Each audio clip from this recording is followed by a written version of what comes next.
Hi, ako si Liam at galing ako sa mayamang pamilya.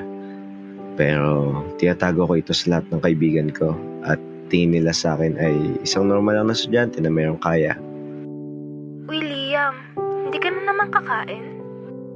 Kawawa ka naman. Siya nga pala si Ava. Kaklase namin todo magmukhang mayaman sa classroom namin. Hindi niya lang alam ko nagtatrabaho siya bilang sales lady at ginagastos niya lahat ng sweldo niya sa mga bagay naman na hindi kailangan. May pagmayabang niya lang sa classroom namin. Wala namang problema sa akin yun. Dahil kung yun yung trip niya sa buhay niya, wala akong magagawa. Kaya kapag pinagtitipan niya ako, pinapabayaan ko na lang. Nagtitipid ka na naman ba, Liam? Magtrabaho ka kasi kagaya ko. Sorry, busy ako sa schoolworks ko. Sus, papalusot ka pa. Wala ka lang pera. Haha, oo nga. Sige, maiwan na kita dyan. Halos araw-araw niya ako inaasar ng walang dahilan. Pero pinapabayaan ko na lang dahil gusto ko makita reaksyon niya. Uy, Liam, mag-isa ka na naman. Ano naman kung mag-isa ako?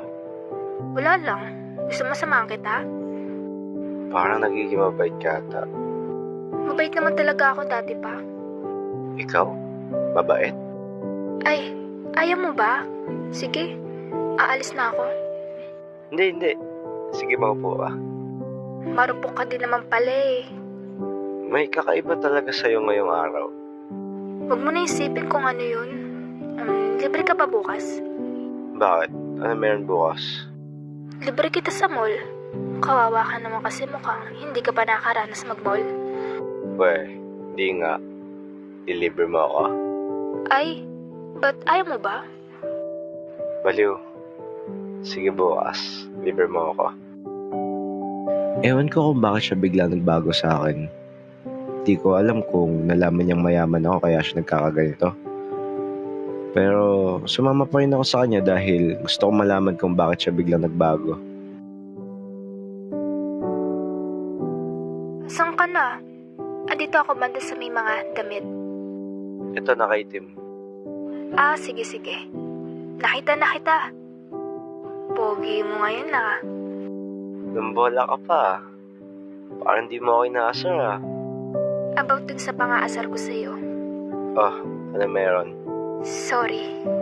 Bakit? Di rin naman talaga ako mayaman. Ano naman kung di ka mayaman? Kasi syempre diba, inaasar lagi kitang mahirap. Ba't bigla ka nagbago ngayon? Natanggal na kasi ako sa trabaho ko. Ano ba trabaho mo? Sales lady lang ako. Since ngayong wala na akong trabaho, inunahan na kita. Kasi alam ko, ako naman yung may kita mong nagtitipid. Dahil dun lang ba?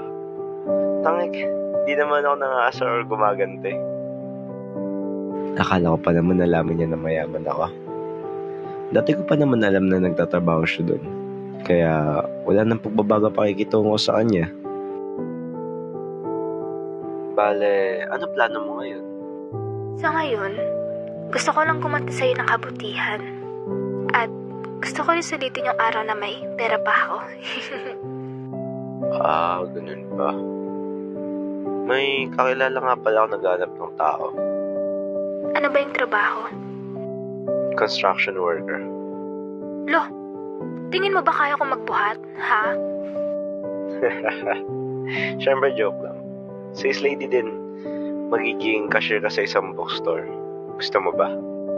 Sige ba? Sige bukas. Sasabihin ko dun sa tao ko na may nahanap na akong pwede maging cashier niya. Tao mo? Kaibigan ko. Gumala lang kami sa mall nun. At totoo nga, na nilibre niya ako. Kumain kami nun at naglaro sa mga arcade. At ni piso wala akong ginastos. Teka nga, nag-date ba kami? Kinuha na siyang cashier ng tao ko doon sa mall. Hindi niya alam na anak ko na may-ari ng buong mall na pinuntahan namin kahapon. At isa din sa business namin yung bookstore na pinasukan niya. Dinala ko siya sa bookstore na pinapasukan niya para kamustahin siya. O Liam, napadalaw ka? Wala. Gusto lang kita kamustahin. Ito, okay naman ako sa trabaho ko. Thank you nga pala sa pagreto sa akin. Wala yan. Bakit nga pala ikaw? Ay mo maghanap ng trabaho bilang part-time? Tinatamad kasi ako. Hay nako, kung hindi ka magiging madiskarte sa buhay, wala kang mararating yan. Hindi mo sure. O siya, mauna na ako. Good luck nga pala sa work mo dito. Sige, thank you ulit. Tumagal na siya doon ng 2 linggo. At hindi ko na siya masyado nakikita dahil nagiging busy siya doon. Kadalasan din siya nag-overtime para sa dagdag sweldo niya.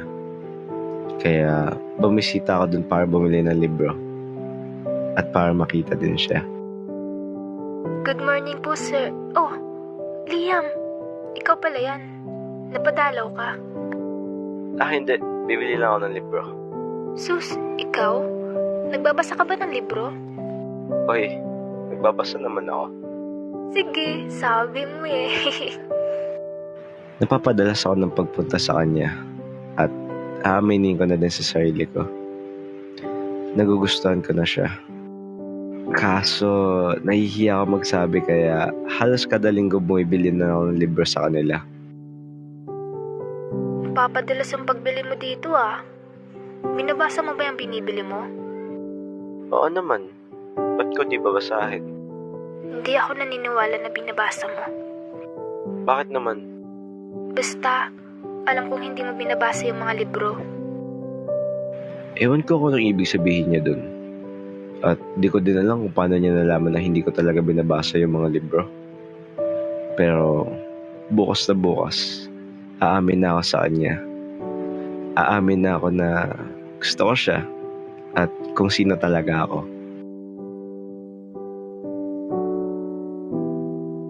Papunta ako sa tindahan nila nun para sabihin sa kanya na nararamdaman ko.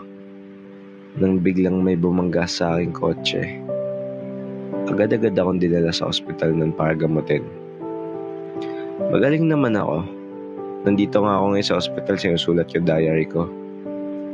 Sabi kasi ng doktor sa akin, kailangan ko daw operahan. At pwedeng hindi ko kayanin yung magiging operasyon. At hindi niya na kinaya. Pinabasa ko tong diary niya na inihabilin niya sa papa niya kapag hindi niya na daw kayanin yung operasyon.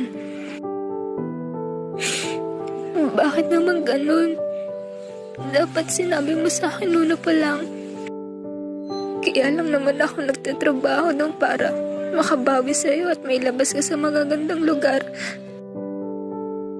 Araw-araw kitang nakikitang hindi kumakain sa school kaya sabi ko tutulungan kita bilang pagbawi ko man lang sa'yo.